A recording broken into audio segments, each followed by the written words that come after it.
Así que vamos a tener hoy la primera clase y va a ser la clase que va a tener este título, que a continuación lo decimos, todos juntos, Cristo el ungido. Una vez más, dígalo, Cristo el ungido. Y hay un pensamiento central.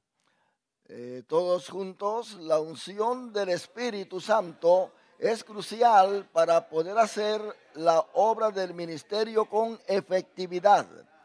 Todo obrero cristiano debe ministrar conforme al poder que Dios da. Gloria al Señor. Así que vamos a tener un tema hermoso, hermano, porque es la persona de nuestro Señor Jesucristo que vamos a estar estudiando. Y la lección se va a basar en Lucas capítulo 4, del versículo 16 en adelante.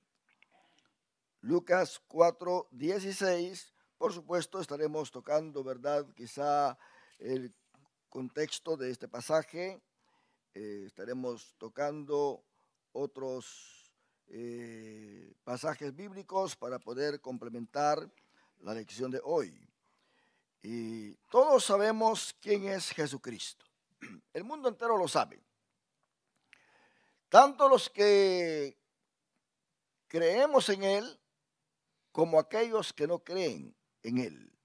Al decir que no creen, no es decir que no creen en su existencia, en que nació, en que estuvo en esta tierra. Ellos saben muy bien que sí estuvo en esta tierra, pero que no creen que Él es el Mesías, especialmente con los israelitas, con los judíos, porque ellos esperan al Mesías que venga a establecer el reino, y Jesús llegó y no estableció el reino. Y nosotros hablamos de que Él es el Cordero de Dios, y ellos dicen que Moisés enseñó en la ley de que no se tenían que sacrificar humanos.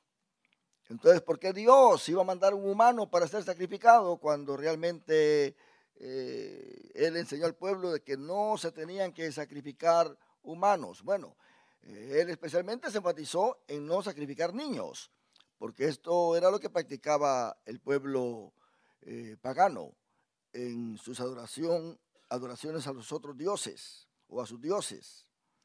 Y a ellos ofrecían sus criaturas a Moloch, ofrecían sus criaturas a estos dioses que estaba aún en Grecia, ¿verdad? En esta mitología que ellos tenían. Dios prohibió todo esto, pero vemos nosotros que en el Antiguo Testamento hay tipología. ¿Qué es una tipología? Es un estudio, es el estudio de tipos. ¿Qué es un tipo? Son huellas. Usted camina sobre un cemento que acaban de echar que está fresco o sobre lodo. ¿Qué es lo que queda ahí? Algo impreso, ¿verdad que sí? Por eso está la tipografía, que se imprimen letras para que más adelante se pueda leer lo que se está escribiendo. Entonces, esos son tipos, huellas, sombras. La Biblia lo llama sombras. La Biblia está familiarizada con todo esto, y debemos nosotros de entender de que todo esto era, ¿verdad?, una sombra de lo que tenía que venir. Entonces, en el Antiguo Testamento vemos que hay tipología. Está el estudio de Cristo, que también se estudia en el Antiguo Testamento a través de la tipología. Por ejemplo, la roca de donde Dios sacó agua para darle beber al pueblo. Dice Pablo que esta roca era Jesucristo. Esta roca que lo seguía era Jesucristo. Y los sacrificios de los animales representaban el sacrificio de Cristo en la cruz. Entonces, vemos que todo esto se ha cumplido. El israelita no cree todo esto, porque dice, no es posible que un humano venga a morir para que nuestros pecados sean perdonados. No entienden la teología profunda que hay en las profecías del Torá, en los escritos de los profetas, como también en los salmos, en esos libros poéticos. Ellos están completamente cerrados porque quieren ver con sus ojos físicos las cosas. Pero primero hay que ver las cosas con los ojos espirituales. Ellos mismos tienen ejemplos en el Torá o en los profetas. Los israelitas mismos tienen sus ejemplos ahí. Pensemos en Eliseo con su siervo, que Eliseo podía ver el ejército que estaba con ellos, y cuando sus enemigos tenían rodeados, y su siervo le dijo, mira, hoy si nos morimos. Y Eliseo le dijo, no, estás equivocado, son más los que están con nosotros que los que están con ellos. El siervo no veía lo que Eliseo estaba viendo. Y Eliseo tuvo que orar por su siervo. ¿Para qué? Para que Dios le abriera los ojos. Y cuando terminó de orar, ¿qué pasó con el siervo? Vio ese ejército que Eliseo estaba viendo. Y exclamó, mi Señor, son más los que están con nosotros que los que están con ellos. Pues te lo dije. Entonces, no solamente se pueden ver las cosas en una forma humana con los ojos físicos, sino que interpretarlo todo espiritualmente. Por eso el apóstol Pablo tiene razón de decir que lo espiritual hay que acoplarlo a lo espiritual, porque el hombre que no ha recibido el Espíritu Santo no puede entender las cosas espirituales. Eso le está pasando a los judíos hoy en día. No pueden entender realmente el programa de Dios con respecto a Jesucristo el Mesías. No pueden entender las cosas espirituales. Ellos quieren debatir todo de una forma terrenal, pero no espiritual. No pueden discernir. Por eso dice el apóstol Pablo que ellos no tuvieron, los que crucificaron a Jesús en esos días, no tuvieron la sabiduría oculta. Entonces, los judíos no tienen ahora mismo la sabiduría oculta para ellos, porque para nosotros ya se ha revelado. Dice la Biblia que los que amamos a Dios, ¿verdad? Se nos ha revelado todas las cosas. ¿Por qué? Porque amamos a Dios. Pero amamos a Dios no a la manera en que los judíos aman a Dios. Los judíos aman a Jehová, pero no aman a su Hijo. Entonces, Juan dice en su primera carta que el que tiene al Hijo, tiene al Padre. Y nadie puede tener al Padre si primero no recibe a su Hijo. Entonces, Israel se ha endurecido. Pablo lo dice claramente. Y hay persecución, ¿no cree usted? El judío no solamente está rechazando a Jesús y diciendo que no es el Mesías, sino que también persigue a los que predican a Cristo. Ellos no permiten allá en Israel que alguien se pare en una esquina a predicarle a Cristo.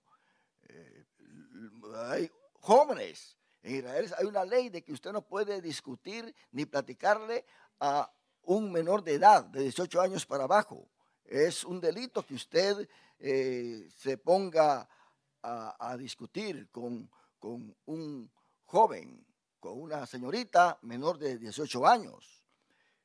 Por eso ellos se aprovechan y van y defienden su creencia de que Jesús no es el Mesías. Mas, sin embargo, a pesar de todo esto, hay muchos predicadores, hay muchos mesiánicos, judíos cristianos, judíos evangélicos, por decirlo así, porque el problema es esto. Cuando un cristiano evangélico va a Israel y predica, ellos lo relacionan con la Iglesia Católica. Y la Iglesia Católica tiene un historial en contra de los judíos. Pensemos el tiempo de la adquisición, en que obligaron a todos los judíos a ser católicos. Y muchos judíos salieron de España. Los judíos sefarditas, que se llaman, salieron de España y se vinieron a América. Muchos de ellos acá se cambiaron el apellido, se cambiaron todo porque la persecución de parte del catolicismo era bárbara. A muchos los quemaban, los torturaban. Es el tiempo de la adquisición. Usted puede ir a la librería y comprar un libro que hable de la adquisición para que se dé cuenta de la historia. La iglesia tiene que saber su historia. Porque esto, hermano, aunque es la historia que está muy ajena a la iglesia evangélica, porque hay que distinguir. Por eso Marino canta un himno que se llama Yo soy cristiano evangélico. ¿Sabes que sí? Para que no digan es cristiano católico. Porque el católico, los judíos reconocen al cristianismo en base al catolicismo. Entonces, en Israel hay tres religiones, por decirlo así, que vienen de Abraham, ellos le llaman así, porque Ismael viene de Abraham. Y los árabes son descendientes de Ismael. Y ellos son musulmanes. Tenemos a la religión judía, o sea, el judaísmo, que es lo que practica el judío ahora. Y esto, pues, ellos son descendientes de Abraham también por medio de Isaac. Pero Isaac es el hijo de la promesa. ¿Se da cuenta? Dice Pablo que no todos los descendientes de Abraham son israelitas, sino aquellos que descienden por medio de Isaac, el hijo de la promesa. Y está el cristianismo, que Jesucristo nace dentro de la genealogía de Abraham. Por eso Mateo en su capítulo 1, en el primer versículo, dice, esta es la genealogía de Jesucristo, hijo de Abraham, hijo de David. Pone a Abraham como descendiente legítimo que es, y pone a David porque David representa la casa real de Israel, y Mateo quiere comprobar que Jesucristo es el Mesías, porque Mateo, el Evangelio según San Mateo, es escrito directamente a los judíos.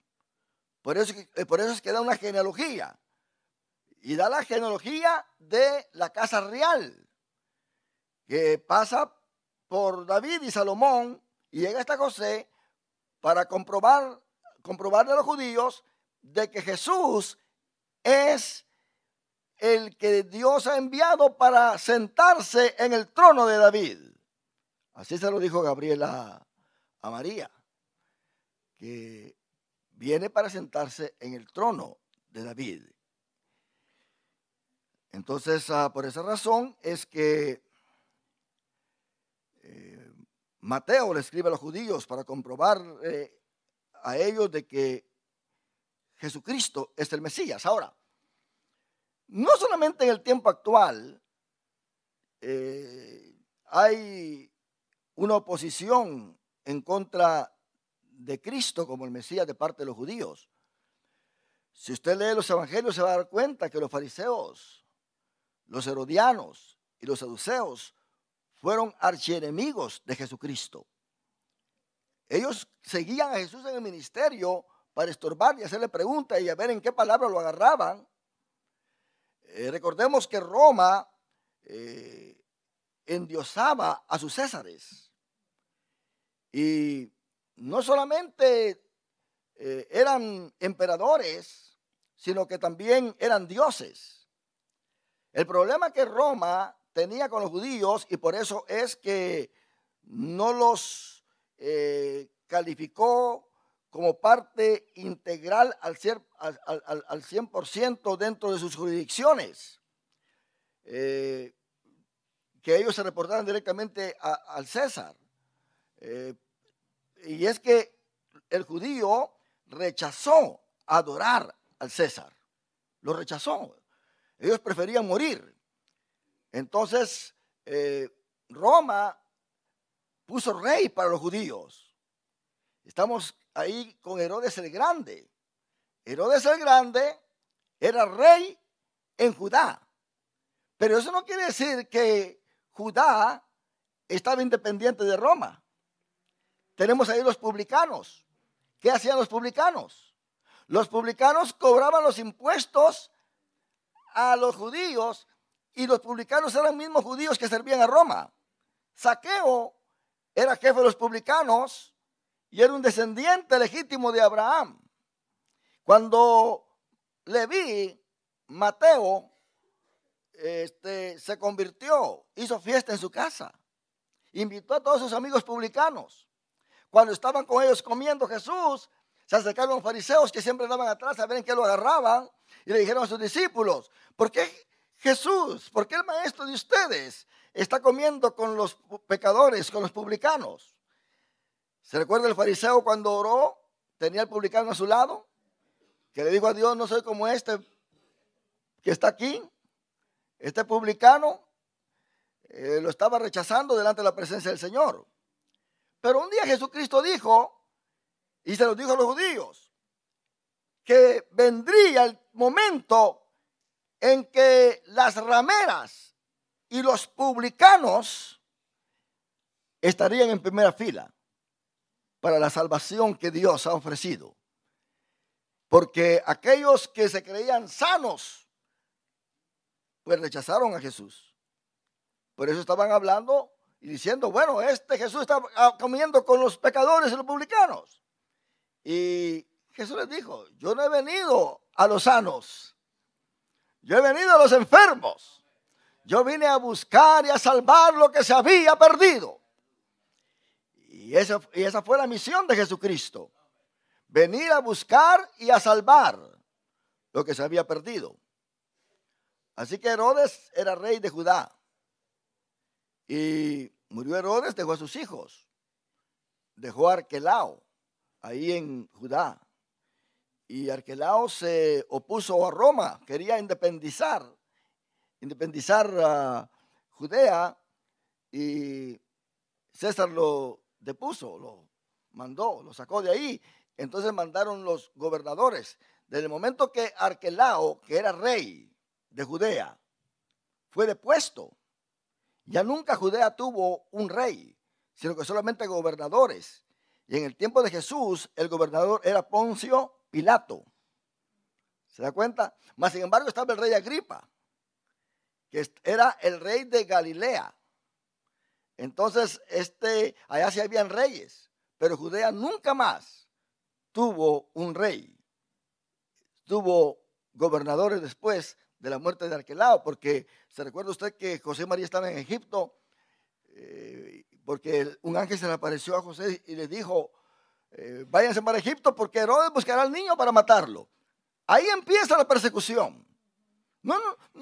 Nosotros no nos sorprendamos de que por qué los judíos no creen en Jesús, hermano, desde el principio. ¿Qué dice Isaías 53?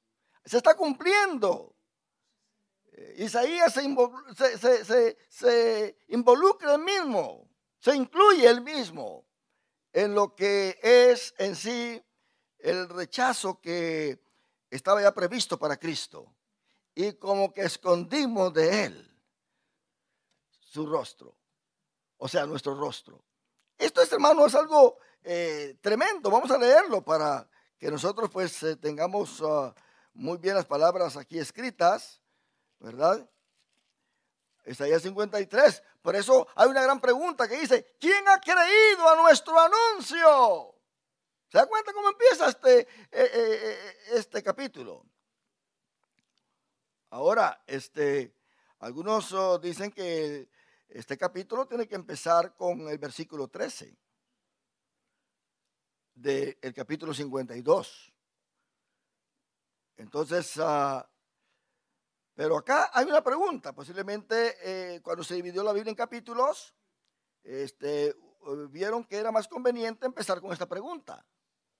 Porque aquí este capítulo se trata de rechazo al Mesías. ¿Quién ha creído a nuestro anuncio? ¿Y sobre quién se ha manifestado el brazo de Jehová? Oiga bien, el brazo de Jehová en el Antiguo Testamento es Cristo también. Cuando usted lea del brazo extendido, del brazo fuerte, es Cristo en el Antiguo Testamento. ¿Y sobre quién se ha manifestado el brazo de Jehová? subirá cual renuevo delante de él. Quiere decir que va a brotar.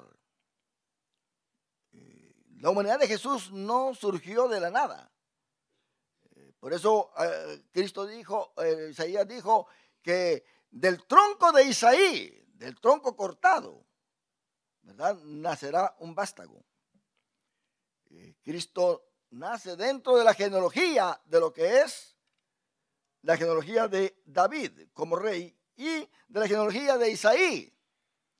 ¿Por qué es que del tronco cortado nace un vástago? ¿Por qué no dice del tronco de David, sino que dice del tronco de Isaí, que es padre de David? Isaí era campesino, David era rey. Entonces Cristo vino a nacer cuando ya la realeza de Judá ya no existía, porque ya no habían reyes en Judea. Ya Judea estaba bajo la bota del imperialismo romano. Entonces, cuando Cristo nace, no nace en un palacio, sino que nace fuera.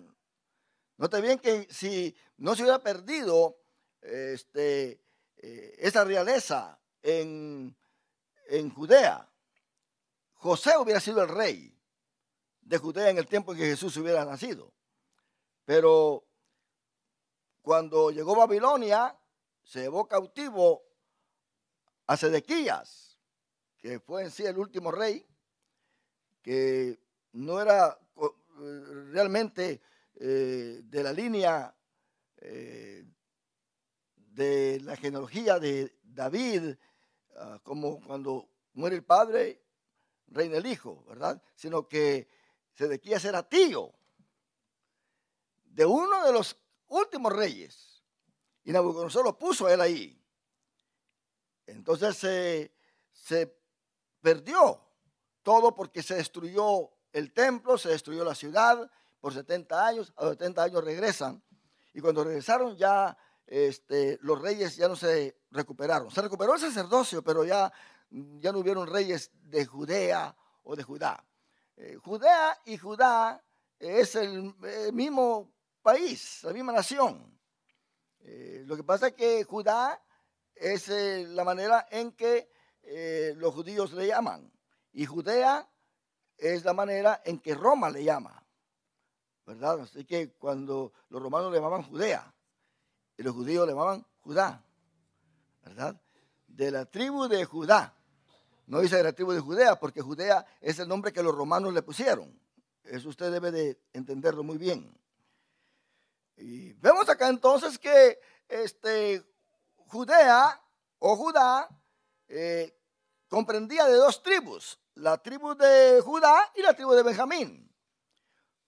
Cuando en el tiempo, cuando murió Salomón, se dividió Israel, y Roboam, hijo de Salomón, quedó con dos tribus, siendo rey de Judá con su capital Jerusalén, y ahí hubo entonces la unión de Judá y Benjamín, y todo el que nacía en este territorio era llamado judío.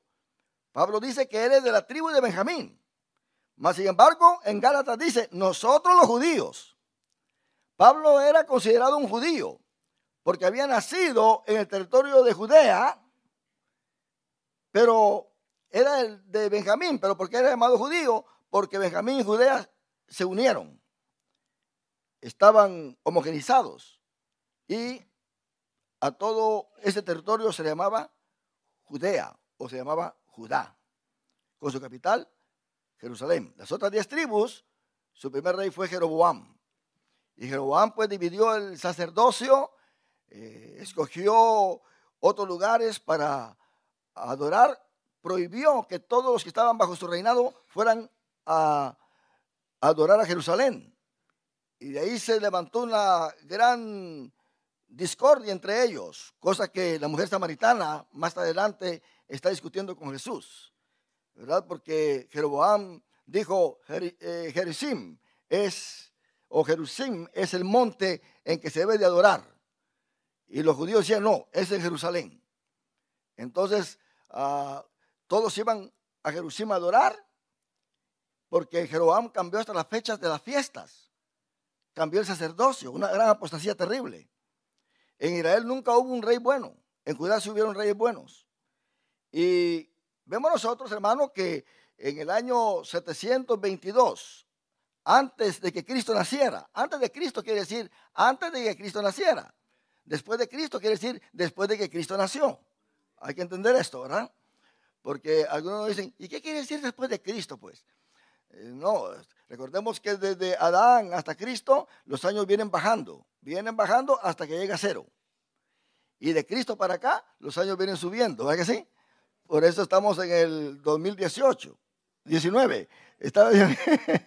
2018 más 2019 va subiendo. Entonces vemos acá que hay entonces una ascensión en los años porque se dice después de Cristo. Ahora, el ateo no quiere decir después de Cristo, ni el israelita quiere decir después de Cristo. Ponen AD, Annus Dominos, que es decir, el año, ¿verdad?, del cristianismo, el año, ellos pues tienen su forma en que lo plantean. Más sin embargo, nosotros vemos que también le llaman la era cristiana, ¿verdad? La era cristiana. Entonces, pero no quieren mencionar los ateos a Jesús, ni tampoco los judíos quieren mencionar a Jesús cuando mencionan los años presentes. ¿Por qué? Pensemos nosotros en qué año están los judíos hoy. Ellos tienen su propio calendario, hermanos. Acá nosotros vemos que los judíos están en el año 5780. Yo lo tengo aquí en mi calendario. Yo tengo el año, ¿verdad?, en que estamos. Y además tengo el año contado por el judío, que estamos en el año 5780. Imagínense. Ellos, los científicos dicen que no, que ellos están equivocados porque esta tierra tiene millones y millones de años. Bueno, allá ellos. Nosotros creemos que viene un cielo nuevo y una tierra nueva y todo esto va a desaparecer de todas maneras. Ahora, veamos nosotros entonces que esta oposición ha venido desde el principio, mi hermano. Desde el principio. Cuando nace Jesucristo, entonces, ¿qué pasa? Herodes lo quiere matar al niño. Desde entonces empieza la persecución para Jesucristo. Y después de Herodes, ¿quién viene a quererlo derrotar? El mismo diablo. El mismo diablo viene a quererlo tentar para que peque y no sea y pierda en sí el derecho a ser el Mesías y pierda el derecho de ser el Salvador del mundo. Satanás vino contra Jesús, así que todo es motivado por Satanás de todas maneras, pero Satanás se le enfrentó a él cara a cara para tentarlo y derrotarlo. Pero ¿quién va a derrotar a Jesucristo, mi hermano? Él sigue siendo Rey de reyes y Señor de señores. ¿Se da cuenta? Entonces, vemos acá que no solamente es el diablo ahora acá, con Herodes, sino que también se le presenta el mismo diablo a Jesús. Y lo siguió durante su ministerio, porque dice la Biblia que lo dejó por un tiempo. Pero en ese tiempo en que lo dejó, Satanás trabajó en diferentes formas, usando a los fariseos, usando a los saduceos, usando a los mismos judíos. El judío le decía que tenía demonios, lo que hicieron apedrear aún en su propio pueblo. ¿Se da cuenta? Sus hermanos mismos fueron sus enemigos. Una vez se estaba celebrando la fiesta de los tabernáculos y Jesús estaba con ellos y quiso irse con ellos en el grupo y ellos se avergonzaron y dijeron: no, nosotros no vamos a llegar contigo, tú vete adelante, vete aparte. Nosotros no queremos que la gente nos vea contigo. Imagínense. Y ellos se fueron aparte y Jesús se fue solo. Cuando llegaron sus hermanos, ya Jesús estaba predicando en el templo. Y le dijeron, ¿cómo es esto que ya estás aquí presente? ¿Cómo lo hiciste? ¿Cómo lo hiciste? Mi hermano, es que cuando Jesús dice, me voy volando, se va volando usted. ¿Es que sí? Eso, si usted ve a Felipe, lo que sucedió con Felipe cuando el Espíritu Santo lo mandó al desierto. Después de que le predicó al etíope, el Espíritu Santo lo tomó así, miren, y lo colocó en otra ciudad. ¿Se da cuenta? Él no tuvo que irse caminando de regreso a su pueblo. No, se fue y lo puso en otra ciudad. En la Biblia, cuando estudiamos los evangelios se va a dar cuenta, en la Biblia hay pasajes, por un pasaje cuando Jesús le dice a sus discípulos, crucemos al otro lado. Y luego inmediatamente ya está del otro lado. Qué lindo Dios, ¿verdad? El hermano Arturo Zulesio lo atacaron, llegaron a su propia iglesia a atacarlo. Y los individuos pues rodearon, ¿verdad? Al hermano Arturo Zulesio, lo rodearon. Entonces la iglesia, para defenderlo, no defendió la fuerza, sino que se puso alrededor a orar y a reprender, a orar y a reprender, y aquellos con los cuchillos para matar al hermano Arturo Zulesio. Y cuando menos sintieron, aquellos se quedaron solos, porque el hermano Arturo Zulesio ya no estaba ahí. El hermano Arturo Zulesio lo puso Dios en un cuarto allá. Mire qué tremendo es Dios. Dios es lindo, ¿verdad que sí? Todos los hermanos ahí cayeron de rodillas. Esa iglesia, hermano, recibió poder. El que no estaba bautizado con el Espíritu Santo buscó el bautismo, porque vio con sus propios ojos cómo Dios libra a sus hijos. Una vez que hicieron ahí, vamos a estar estudiando que es en esta lección, cuando a Jesús lo agarraron para apedrearlo, y Jesús inmediatamente se dio la media vuelta y pasó en medio de ellos y se fue. Y él dijo, a mí nadie me mata. Si alguien me mata, ¿por qué yo pongo mi vida? Nadie. Así que Jesús tenía, hermano, los derechos divinos como Dios. Era un humano. Imagínense que él para no hundirse en el mar de Galilea, se subió en una barca para enseñar. Pero eso no quiere decir que él se podía hundir, porque en medio de las olas embravecidas, cuando sus discípulos estaban allá asustados, él estuvo caminando en medio de todas esas olas. Hoy, cuando yo veo un cuadro ahí que Jesús caminó sobre el mar, veo el mar quietecito y anda Jesús caminando. No. Cuando Jesús caminó sobre el mar, las olas estaban levantadas, usted. Habían grandes olas, ese mar estaba embravecido. Por eso ellos se asustaron y dijeron, un fantasma, porque vieron que se movía aquí para allá, para acá. Imagínense. Imagínense el valor de Pedro, ¿verdad? Que dijo, si tú eres, deja que yo vaya. Se le olvidaron las olas a Pedro. Y alguien dice, oh, que Pedro perdió la fe, que ya se está hundiendo. No, es que ¿quién iba a estar ahí? Si cuando Pedro iba a encontrarse con Jesús, una hora apartó a Pedro por allá, mire, y así se veían, mire. Y cuando se juntaron otra vez, Jesús todavía lo agarró para que no se hundiera, porque ya Pedro lo estaba hundiendo. Eso significa que en las luchas y en las pruebas, la iglesia siempre sigue caminando. Aleluya. Jesús entonces recibió persecución. Recibió persecución de parte de sus hermanos, recibió persecución de parte del judaísmo, y eso era de todos los días. Recibió persecución directamente de Satanás. Los demonios se manifestaron tremendamente en su ministerio.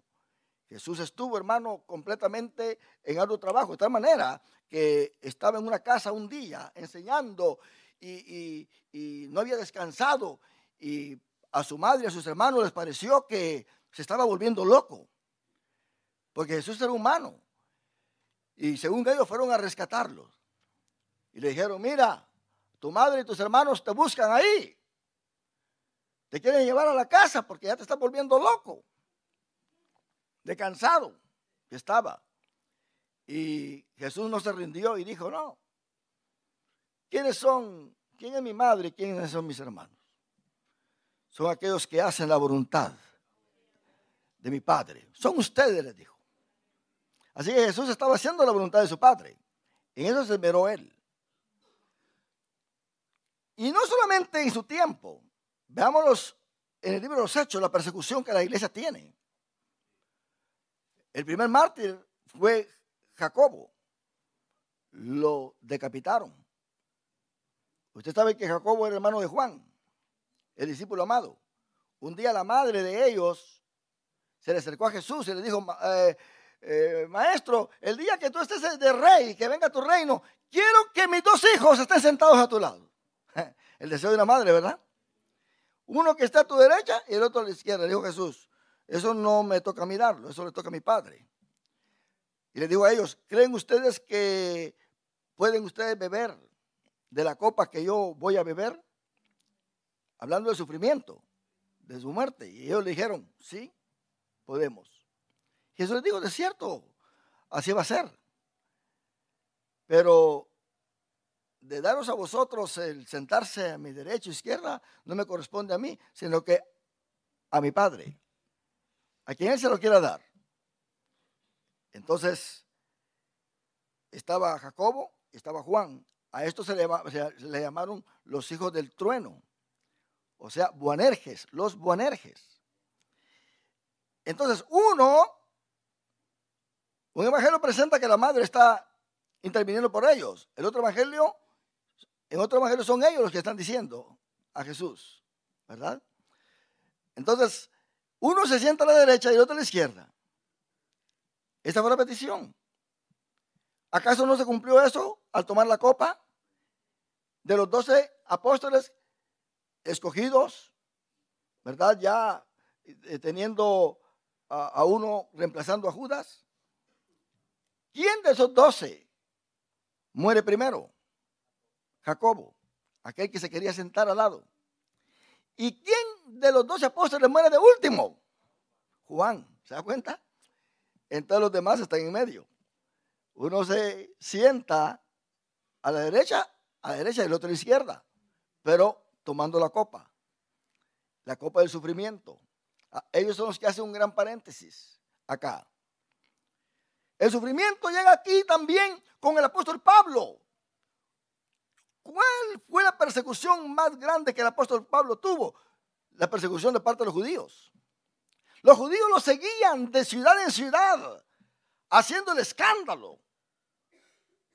Porque el apóstol Pablo venía predicando diciendo que él era el predicador para los gentiles.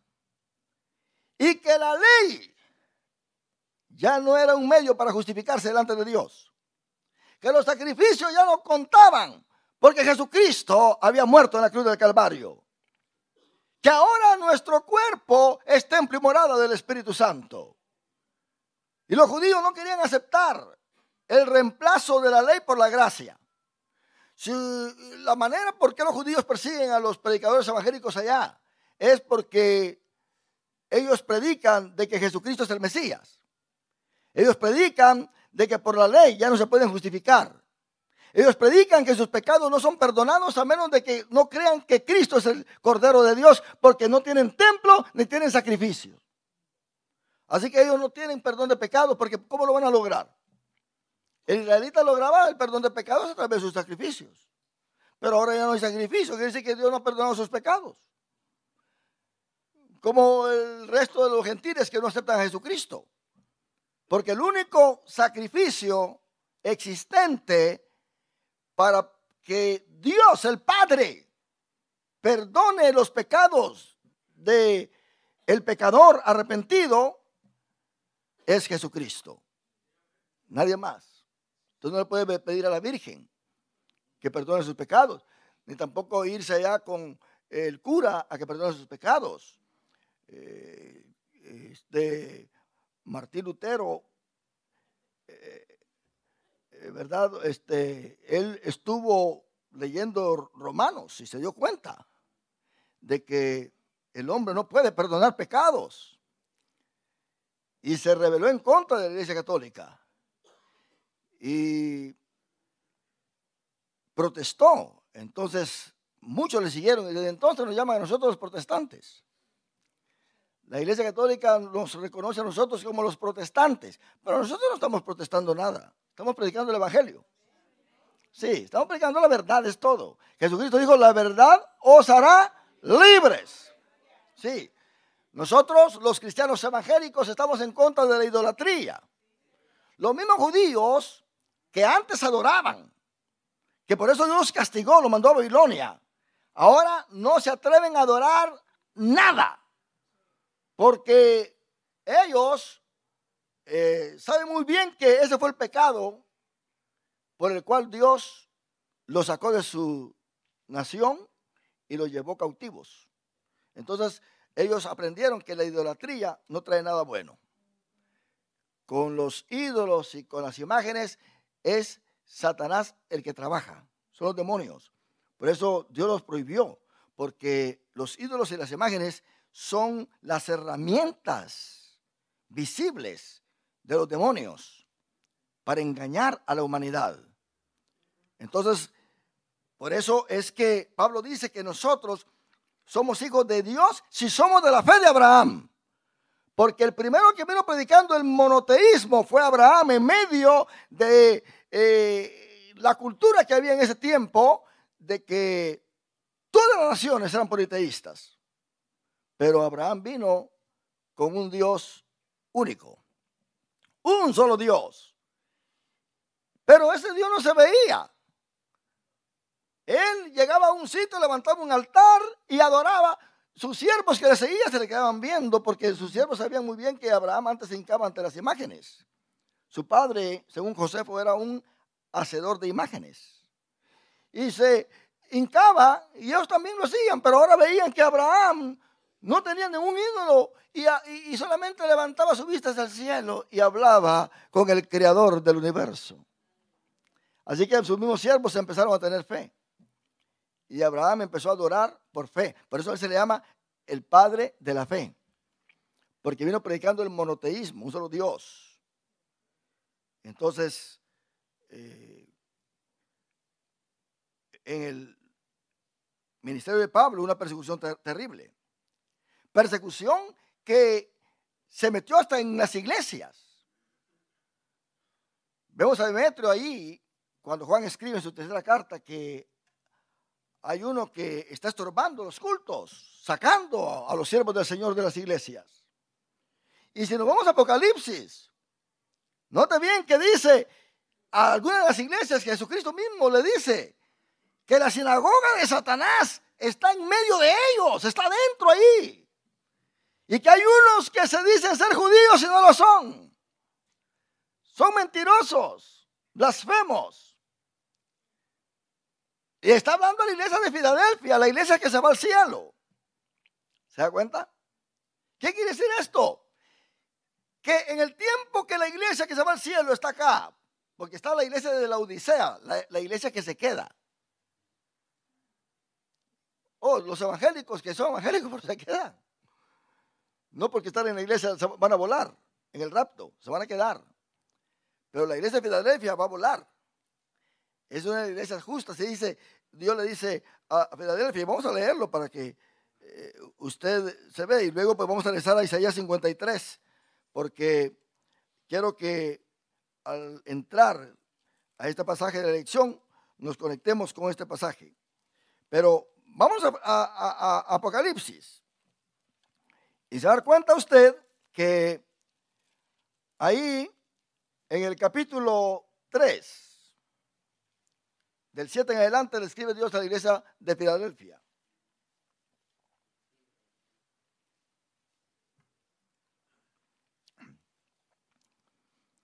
Ahora, nota bien que aquí tenemos nosotros el amor fraternal. Filos es amor. Adelphos es hermano, o sea, delphos, ¿verdad? Hermano. Y cuando se dice en plural, se usa el IA. Adelfía o Delfía en este caso, Filadelfia, ¿verdad? amor fraternal, amor entre hermanos. Dice, escribe al ángel de la iglesia en Filadelfia, esto dice el santo, el verdadero, el que tiene la llave de David, el que abre y ninguno cierra, y cierra y ninguno abre. Yo conozco tus obras, he aquí, he puesto delante de ti una puerta abierta. Esta es la oportunidad que Dios le da a la iglesia cristiana, evangélica, de predicar el evangelio, la cual nadie puede cerrar, porque aunque tienes poca fuerza, es una iglesia pues que no tiene tantas cosas que lucir, ¿verdad? No es una iglesia rica como la de la Odisea, porque aunque tienes poca fuerza, has guardado mi palabra. Eso sí, está dentro de la doctrina. Pero si usted no se vaya por la multitud, me voy para aquí iglesia porque aquí iglesia está grande, ahí hacen programas tremendos, hay muchas luces, tenga cuidado, es la iglesia de la Odisea. Pero donde hay doctrina sana, ahí quédese, porque de ahí va a volar para el cielo. Has guardado mi palabra y no has negado mi nombre. De aquí yo entrego de la sinagoga de Satanás a los que se dicen ser judíos y no lo son, sino que mienten. Aquí yo haré que vengan y se postren a tus pies y reconozcan que yo te he amado. ¿Cómo ellos van a reconocer? Porque Dios va a estar derramando su Espíritu Santo en los cultos. Por eso usted cuando venga a adorar, coopere, métase en Dios para que se derrame el Espíritu Santo en cada culto. Aleluya. Y sea sensible al toque del poder de Dios. Aquí yo entrego, dice, ¿por cuánto has guardado? ¿Qué versículo toca?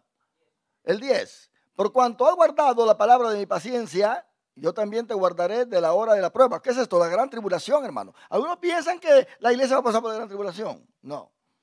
Ya estamos guardados en Cristo. Yo también te guardaré la hora de la prueba que ha de venir sobre el mundo entero. ¿Se da cuenta? Esa es la gran tribulación. Para probar a los que moran sobre la tierra, con todos los juicios que van a caer. Luego dice, he aquí yo vengo pronto, retén lo que tienes para que ninguno tome tu corona.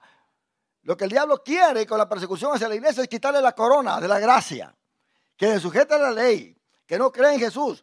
Yo he visto en YouTube testimonios de evangélicos que ahora se volvieron al judaísmo, que creen que Jesús no es el Mesías, que estaban engañados, que esto y lo otro, que los judíos tienen razón. Hermano, pues ni modo, tomaron la corona, la perdió, ¿verdad?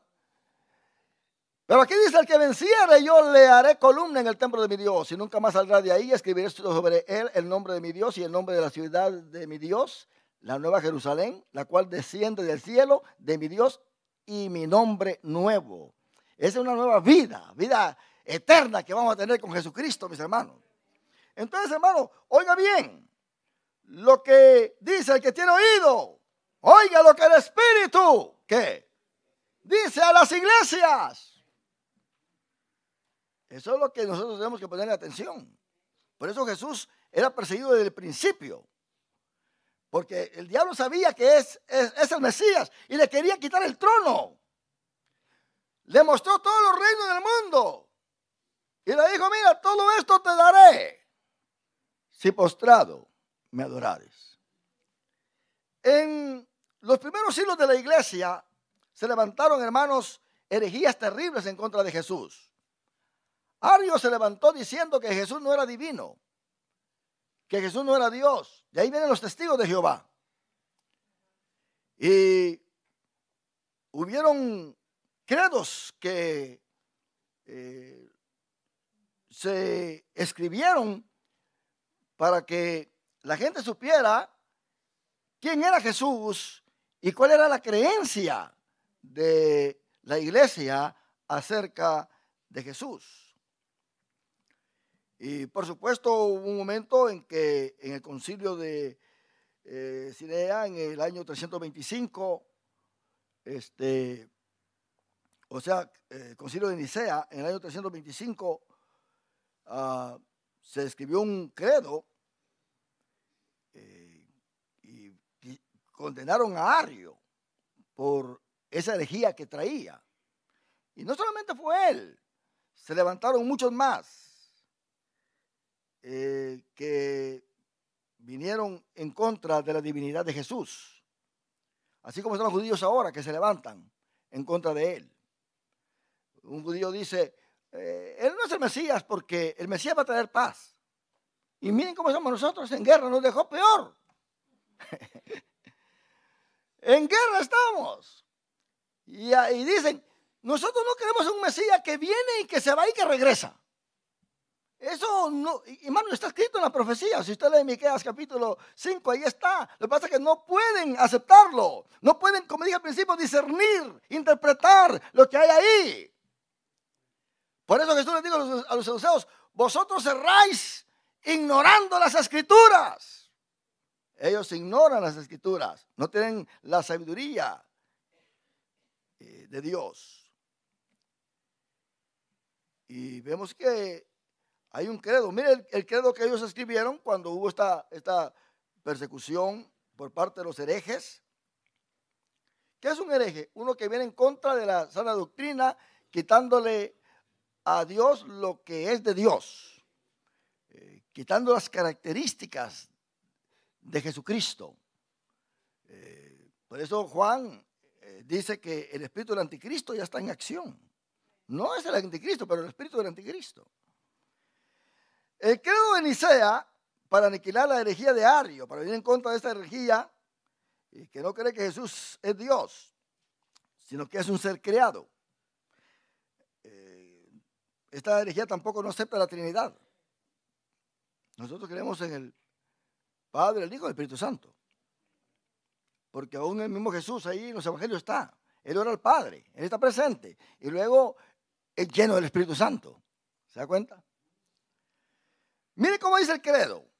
Se los va a leer para que ustedes tengan más o menos una idea de lo que la iglesia formó este credo para proteger a aquellos que creen que Jesucristo es el Hijo de Dios y es divino. Y es Dios. Y que viene de la eternidad. Dice así: creo en un solo Dios, Padre Todopoderoso, Creador del cielo y de la tierra, de todo lo visible y lo invisible. Creo en un solo Señor Jesucristo, Hijo único de Dios, nacido del Padre antes de todos los siglos. Dios de Dios, luz de luz, Dios verdadero de Dios verdadero, engendrado, no creado, de la misma naturaleza del Padre, porque en todo fue hecho, que por nosotros los hombres y por nuestra salvación bajó del cielo, y por obra del Espíritu Santo se encarnó de María, la Virgen, y se hizo hombre. Y por nuestra causa fue crucificado. En los tiempos de Poncio Pilato, padeció, fue sepultado, resucitó al tercer día, según las Escrituras, y subió al cielo, y está sentado a la derecha del Padre, y de nuevo vendrá con gloria para juzgar a vivos y muertos, y su reino no tendrá fin. Creo en el Espíritu Santo, Señor y dador de vida, que procede del Padre y del Hijo, que con el Padre y el Hijo recibe una misma adoración y gloria, y que habló por los profetas. Creo en la iglesia. Ahora, note bien que este tiempo era la iglesia católica la que estaba en su poderío. Ellos también agregan esto, y lo mismo que hacen con el credo de los apóstoles. Creo en la iglesia, que es una, santa, católica y apostólica. Confieso que hay un solo bautismo para el perdón de los pecados. Espero la resurrección de los muertos y la vida del mundo futuro. Amén. ¿Se da cuenta? Lo que hacen de último. De ahí viene lo que también es la creencia de los apostólicos. El apostólico dice, si usted acepta a Cristo, no es suficiente, usted no es salvo, tiene que bautizarse para recibir el perdón de sus pecados. ¿Verdad? Entonces, esa es la creencia que ellos tienen. Nosotros vemos claramente que cuando los anabaptistas, ustedes escucharon ya de los anabaptistas, ellos vinieron en contra de toda la práctica de lo que es el bautismo de los niños, de lo que es el bautismo para el perdón de pecados. Ellos vinieron en contra de que la iglesia esté unida al Estado. Martín Lutero y sus ayudantes, ellos trajeron el tiempo de la reforma, pero todavía creían en el bautismo de los niños, todavía creían en que la iglesia tenía que estar ligada a los magistrados, o sea que la iglesia tenía que trabajar con el Estado. Entonces los anabaptistas, ellos rechazaban todo esto completamente. Ellos creían en la manifestación del Espíritu Santo, creían en los dones del Espíritu Santo, creían en el fruto del Espíritu Santo. Y ellos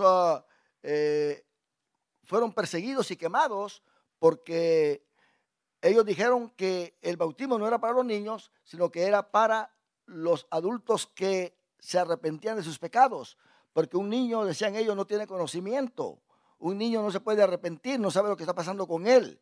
Que el bautismo es para los que tenemos conocimiento de Dios, conocimiento de nuestro estatus delante de Dios y para sujetarnos a las reglas, a los mandamientos de Dios. Entonces ellos fueron perseguidos tremendamente por esto. Y es bueno que usted lea sobre los anabaptistas, ¿verdad? Para que se dé cuenta realmente cómo ellos conservaron. Ellos venían en contra del vestuario pagano, porque ellos vieron que aunque los protestantes, los reformadores salieron de la iglesia católica, pero vieron que no vivían en santidad, vieron que realmente confesaban ser de Cristo, pero andaban igual que el mundo. Entonces ellos estaban en contra de todo esto. Y ellos fueron perseguidos por la iglesia católica, fueron perseguidos por el mismo gobierno de Roma para poderlos aniquilar, porque estaban en contra de lo que es la ley de la nación. Los anabaptistas no creían entonces que la iglesia tenía que estar unida al Estado. Y esto para ellos fue un gran problema de persecución, porque no se...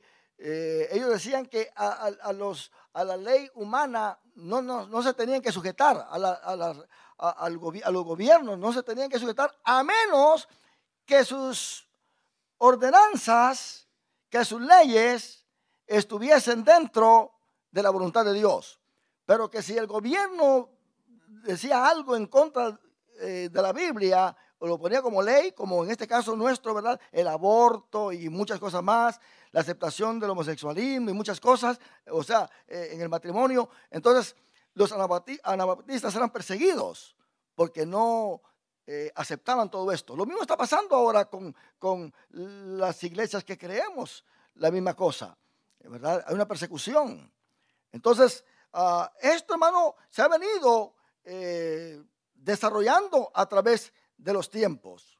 Pero, ¿por qué razón entonces Jesucristo entró allá a Nazaret? Jesús nació en Belén, pero creció en Nazaret. Ese era su pueblo. Por eso a Jesús se le llama Jesús Nazareno. Ahí en el versículo 16 dice que salió de Nazaret para empezar su ministerio. En otras palabras, el Mateo 2:23 es lo que quiero decir. Nos dice que salió de Nazaret para empezar su ministerio. Dice que y vino y habitó en la ciudad que se llama Nazaret para que se cumpliese lo que fue dicho por los profetas, que habría de ser llamado Nazareno. Pero ahí en Mateo capítulo 4 tenemos un texto paralelo al texto que está en nuestro estudio hoy. En Mateo capítulo 4, versículo 13 dice, y dejando a Nazaret, vino y habitó en Capernaum. De Nazaret, ¿para dónde se movió Jesús? Para Capernaum, allá por el mar de Galilea. Ciudad marítima, en la región de Zabulón y de Neftalí, para que se cumpliese lo dicho por el profeta Isaías cuando dijo, tierra de Zabulón y tierra de Neftalí, camino del mar, al otro lado del Jordán, Galilea de los gentiles. El pueblo asentado en tinieblas vio gran luz, y a los asentados en región de sombra de muerte, luz les resplandeció. Desde entonces comenzó Jesús a predicar y a decir, arrepentíos, porque el reino de los cielos se ha acercado.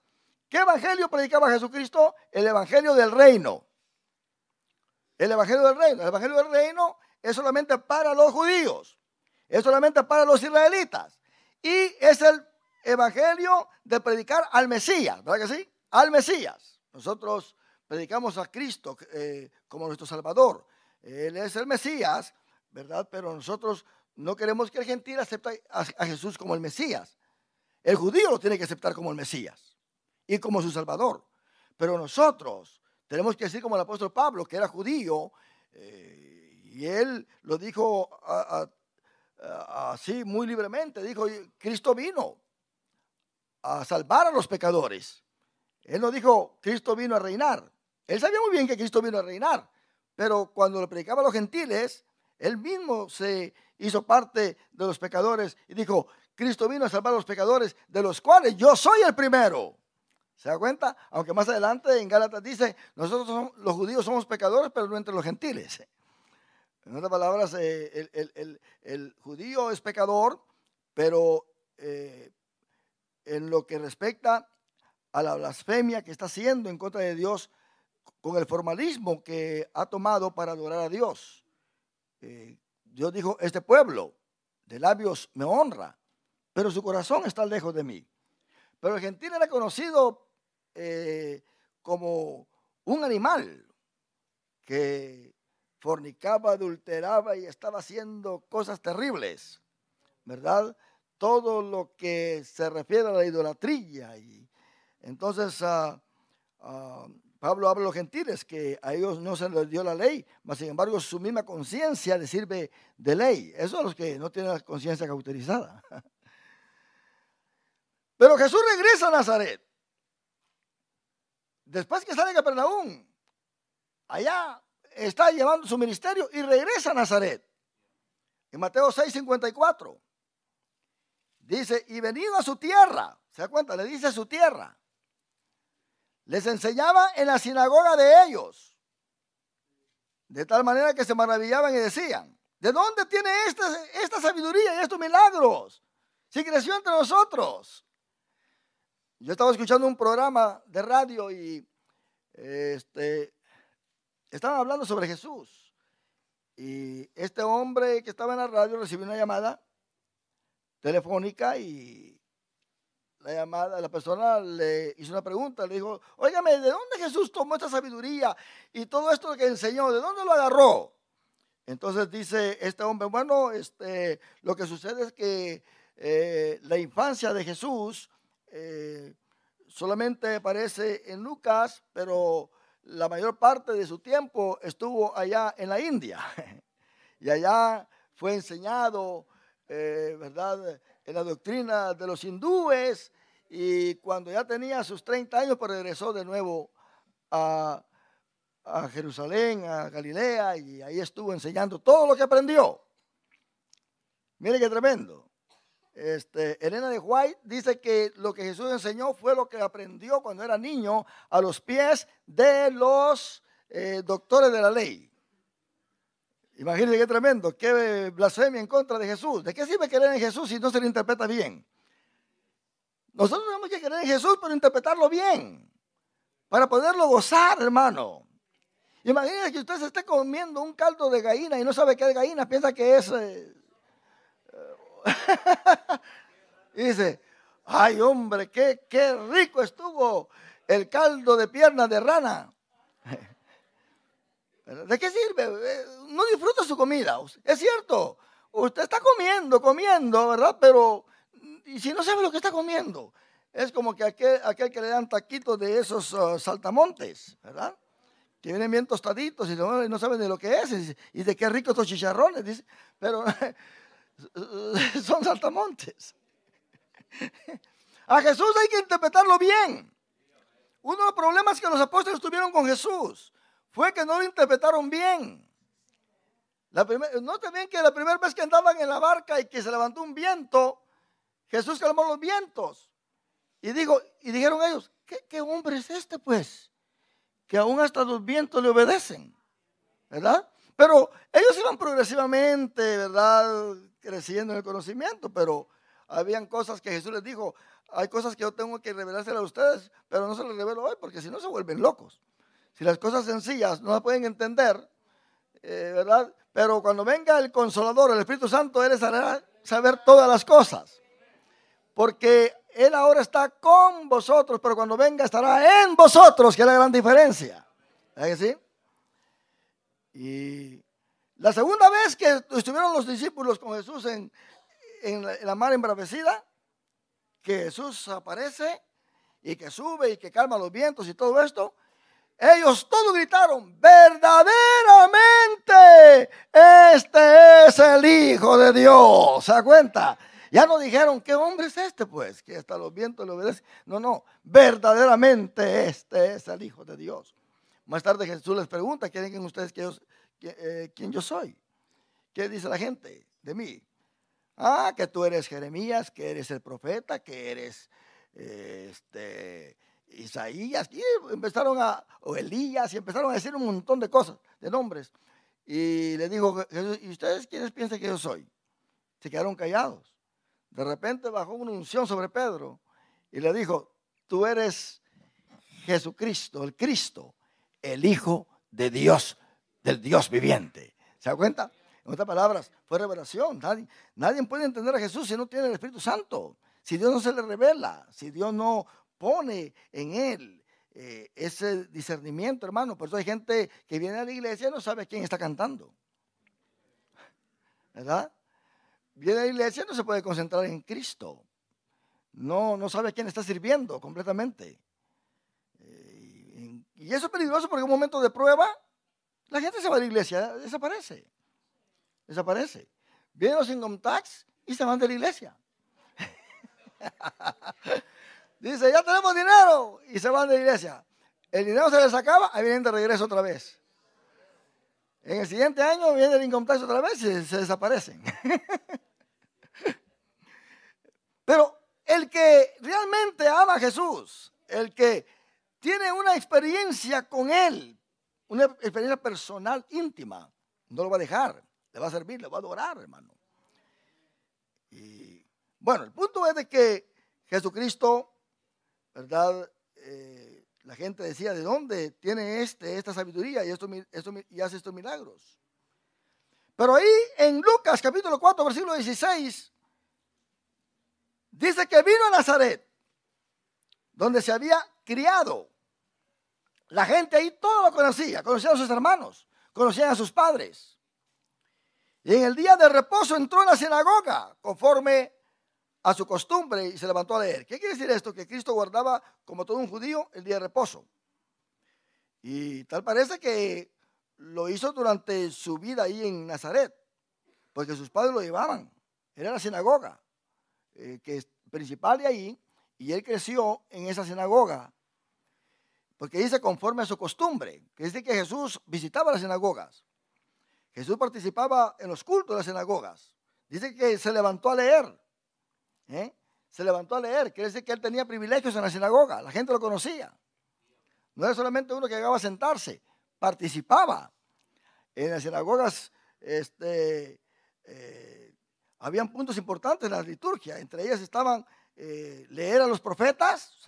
Usualmente se daba un rollo. No eran libros como que tenemos ahora. Eran rollos, eran pergaminos. Y había alguien que tomaba el rollo y se lo daba al que lo iba a leer. Al rato se lo daban de regreso y él era el que lo guardaba. Era el ministro que estaba ahí para encargarse de todo esto. Y ahí había también no solamente el leer, sino que el de enseñar. Y en esta ocasión, aparte de las muchas que pudo haber tenido al participar en la liturgia de la sinagoga, aquí Cristo viene con un propósito definido, y es de revelarse como el Mesías. Las sinagogas eran entonces visitadas por Jesucristo durante su ministerio. En Juan 18:20, él dice: yo públicamente he hablado al mundo. Siempre he enseñado en la sinagoga y en el templo donde se reúnen todos los judíos, y nada he hablado en oculto. Dice Mateo 9:35 que Jesús recorría todas las ciudades y aldeas, enseñando en las sinagogas y predicando el evangelio del reino y sanando toda enfermedad y toda dolencia en el pueblo. Y Marcos 1:39 también dice que predicaba en las sinagogas y echaba fuera demonios. Juan 6:59 dice que enseñaba en la sinagoga de Capernaum. Cuando fuimos allá para Israel, nosotros tuvimos el privilegio de estar en esa sinagoga. Ya pues está toda, es destruida, pero nos pusimos ahí enfrente y dijimos, qué tremendo que estamos en un lugar donde Jesús entró y enseñó. Entonces, estos versículos, hermanos, revelan 5 cosas importantes. Primero, que recorría las ciudades y aldeas enseñando en las sinagogas, que predicaba el evangelio del reino, que sanaba toda enfermedad y dolencia, que echaba fuera demonios y que enseñaba en las sinagogas. Miren qué misterio tan tremendo el de Jesús.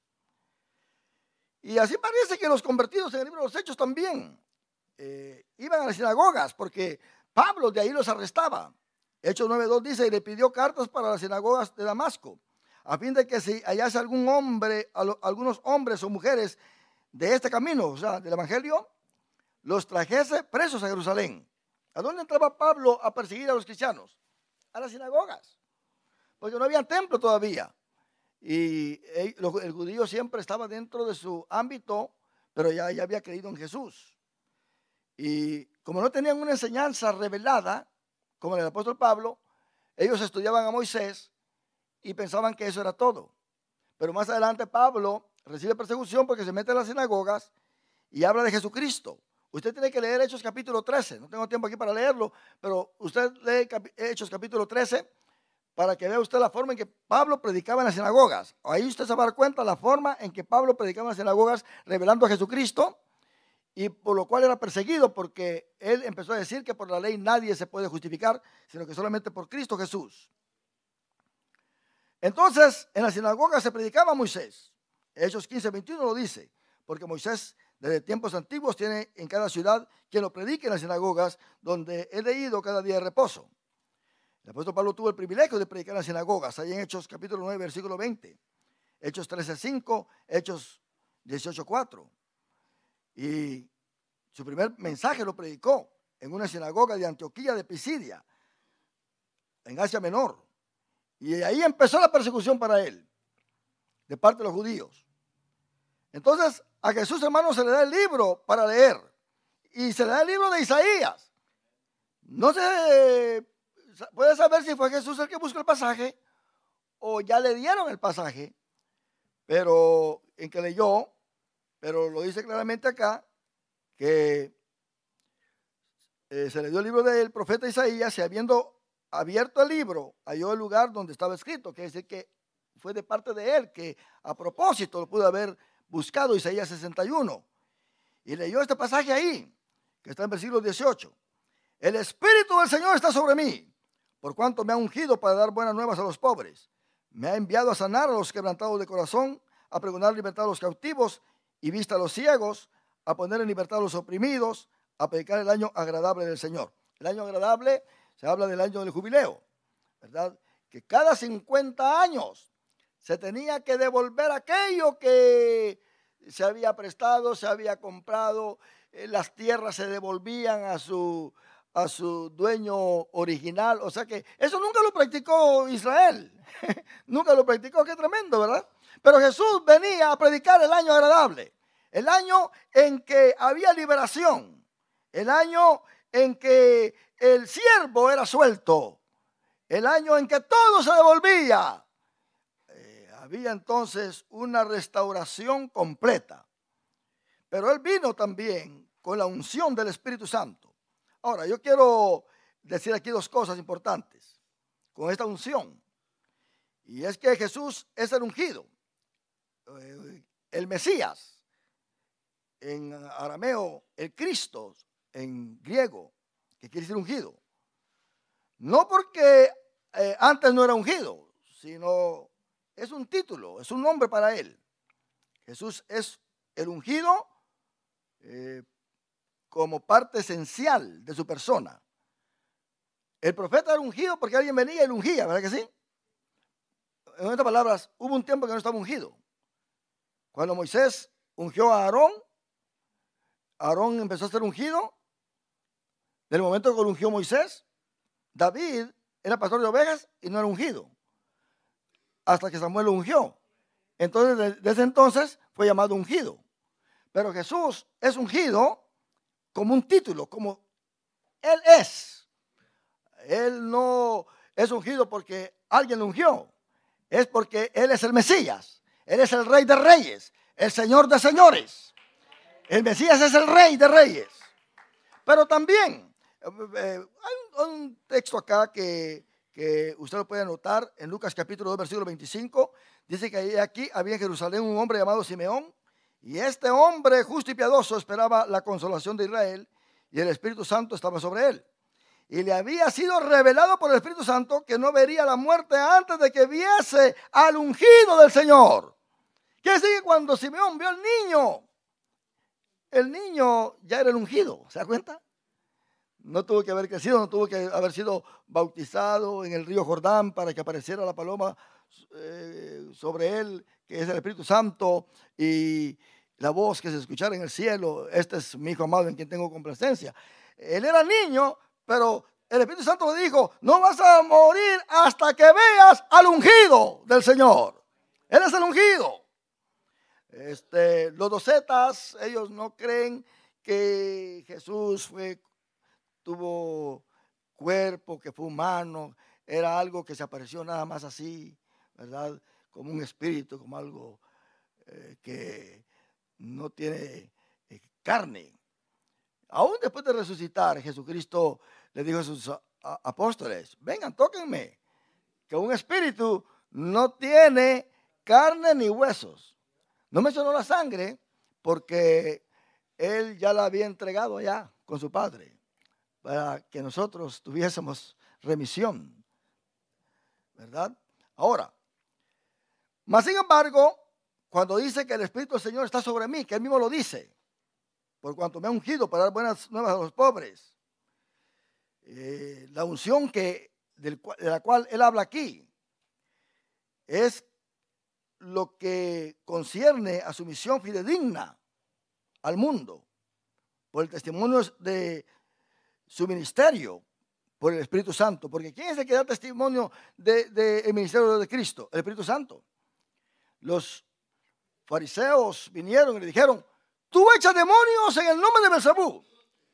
Y él les dijo: no, yo echo demonios por el Espíritu Santo que está en mí, por el dedo de Dios, dice Lucas.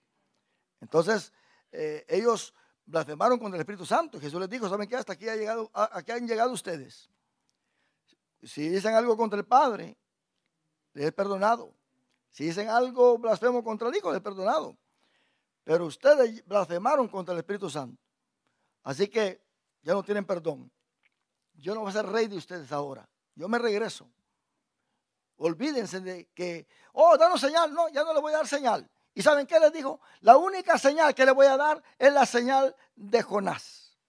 Que así como Jonás estuvo 3 días y 3 noches en el vientre del gran pez, así también el Hijo del Hombre estará 3 días y 3 noches en la tierra, en el corazón de la tierra, y esa va a ser la señal.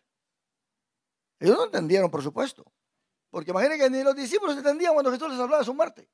Dicen: ¿qué nos querrá decir? Decían. En San Juan capítulo 16, Jesús les dice cosas a ellos. Ya Jesús está para ser entregado a la muerte por su propia voluntad. Y vemos nosotros que Jesús les habla y le dicen los apóstoles: ahora sí te entendemos, ahora sí. Y Jesús les dijo: ¿hasta ahora me entienden ustedes? Tengo más de 3 años de estar con ustedes y miren, hasta ahora me están entendiendo. Imagínense todo el tiempo que ellos estuvieron ahí. Sin embargo, más adelante en Hechos capítulo 4, el Sanedrín se da cuenta de que Pedro y Juan eran hombres valientes, hablaban la palabra con denuedo, con mucha sabiduría, y ellos dicen que, dice Lucas ahí, quien escribió el libro de Hechos, que ellos se dieron cuenta que ellos habían andado con Jesús, y era por eso que hablaban de esa manera. Aprendieron, pero lo que pasa es que ya estaban llenos del Espíritu Santo. ¿Se da cuenta? Estaban llenos. Si no estaban llenos del Espíritu Santo, Pedro hubiera seguido volando orejas y peleando con todos. Esta es una señal tremenda, hermano, que un creyente que ande en la iglesia peleando con todos porque no está lleno del Espíritu Santo. Que ande volando orejas. Usted vuela las orejas a sus hermanos cuando está poniendo chismes. ¿Verdad? El que está lleno del Espíritu Santo en una iglesia, hermano, déjeme decirle, es de bendición a todos. No anda en chismes, no anda en pleitos, no anda en nada. Está sujeto a sus líderes espirituales, a Dios en primer lugar y dando buen testimonio. Pero el que anda ahí con el mosquito en la nariz, como las ovejas, cuando se le mete el mosquito en la nariz, hermano, que la única forma de sacarlo es cuando el pastor les echa aceite para que el mosquito salga. Necesita la unción del Espíritu Santo. Entonces vemos acá, hermano, que Jesús tenía esta unción. Y Lucas es el evangelio del Espíritu Santo. ¿Usted quiere saber cómo el Espíritu Santo trabajaba con Jesús? Lea Lucas. Porque Lucas pone a Jesús trabajando bajo el poder del Espíritu Santo. Y lo menciona. Por ejemplo, en Lucas 3:22 dice, y descendió el Espíritu Santo sobre él en forma corporal como paloma, y vino una voz del cielo que decía, tú eres mi hijo amado, en ti tengo complacencia. Lucas 4, ahí, ¿verdad? Dice que Jesús, lleno del Espíritu Santo, volvió al Jordán y fue llevado por el Espíritu al desierto. Y Juan 1:33 dice, hablando Juan Bautista, yo no lo conocía, pero el que me envió a bautizar con agua, aquel me dijo, sobre quien veas descender el Espíritu y que permanece sobre él, ese es el que bautiza con el Espíritu Santo. Entonces, ¿cuál era la identificación de Jesús? El Espíritu Santo. ¿Cuál debe ser la identificación de cada cristiano? El Espíritu Santo.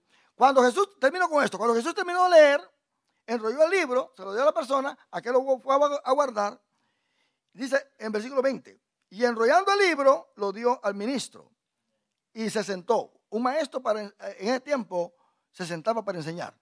Por eso Mateo da 5 discursos de Jesús. En el Sermón del Monte, Jesús se sienta. En el capítulo 10, donde da instrucciones a sus apóstoles y da un discurso, Jesús no se sienta.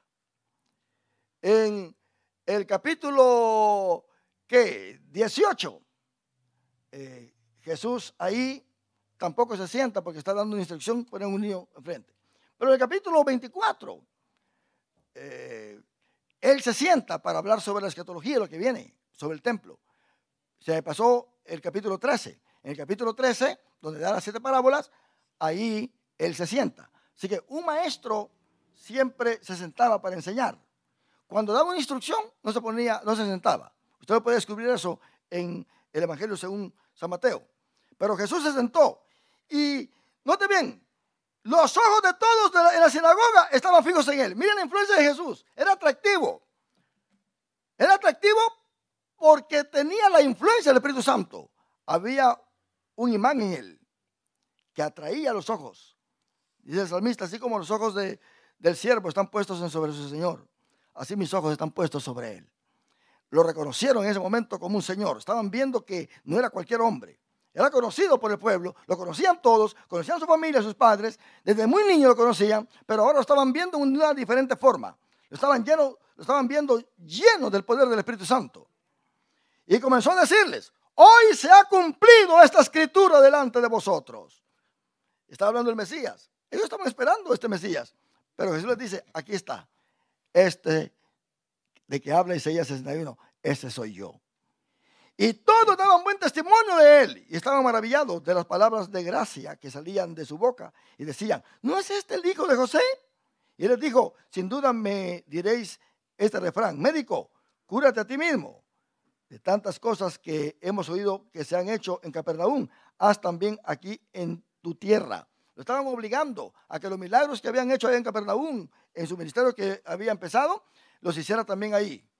Pero Jesús no iba a hacer un milagro simplemente porque alguien lo forzara. Él estaba bajo el trabajo de su padre. Esto era como que Satanás se le hubiera aparecido otra vez. Convierte estas piedras en pan. O sana a este. Por eso es que un siervo del Señor cuando está ministrando no tiene que andar obedeciendo a hombres. Venga, usted venga para acá, siervo. Póngale la mano a este y ore por él para que... No. Yo voy a poner las manos cuando Dios me diga. Porque si alguien me manda a poner las manos, siempre poner las manos, yo tengo que tener cuidado porque ¿quién es el que me está mandando a poner manos a mí? ¿Dios o el hombre? Dice Pablo a Timoteo, no pongáis las manos, ¿verdad? Con ligereza. ¿Por qué? Porque poner las manos no es a cualquiera. Hay iglesias que cuando hay bendición, todos andan orando por otros ustedes, poniendo manos por donde quiera. Nadie les gusta que le pongan manos. Ellos son los que andan poniendo manos. No están autorizados, en primer lugar, para andar haciendo esto. El que va a poner manos tiene que ser delegado por el ministro, pero un ministro que sabe lo que está haciendo. No simplemente por andar haciendo pantomimas. Porque por eso es que muchos se endemonian. Andan poniendo manos y el demonio que el otro tiene, este no sabe que el otro tiene demonios y se le pasa. Por eso dice, no andes poniendo manos con ligereza sobre cualquiera. Cuidadito con eso. Tienes que aprender a guardar tus límites. Antes se ponían manos cuando un padre bendecía a sus hijos. Cuando un abuelo bendecía a sus nietos. Cuando el sacerdote ungía. Cuando los apóstoles imponían sus manos para que recibieran el Espíritu Santo. Cuando el Espíritu Santo mandaba al ministerio a alguien y la iglesia oraba por ellos y imponían sus manos para ese ministerio. Por eso Pablo dice a Timoteo, por la imposición de las manos del presbiterio, dando a entender que por Timoteo se oró con imposición de manos. Así que no se pone manos simplemente por poner manos. Oh, me siento ilusionado, me siento con gozo, voy a poner manos. No, eso no trabaja de esa manera. A Jesús no le iban a obligar a hacer milagros en Nazaret, simplemente para él lucirse. Y él dijo, ¿saben qué? Nadie es profeta en su propia tierra.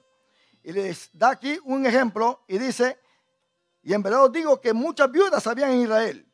Y en los días de Elías, cuando el cielo fue cerrado por 3 años y 6 meses, y hubo una gran hambre en toda la tierra, pero ninguna de ellas fue enviado a Elías, sino a una mujer. A ninguna de ellas fue enviado Elías, sino a una mujer viuda en Sarepta de Sidón. Y muchos leprosos habían en Israel en el tiempo del profeta Eliseo, pero ninguno de ellos fue limpiado, sino Naamán el sirio. ¿Se da cuenta? En otras palabras, lo que Dios quiere hacer, Él lo hace. Si lo rechazan en su pueblo, Él tiene otra gente que lo acepta. Israel ha rechazado a Cristo, nosotros lo hemos aceptado. Israel dice que Cristo no es el Mesías, nosotros decimos, no solamente Él es el Mesías, sino que también nuestro Salvador. Aleluya. Ese es el Cristo a que nosotros servimos.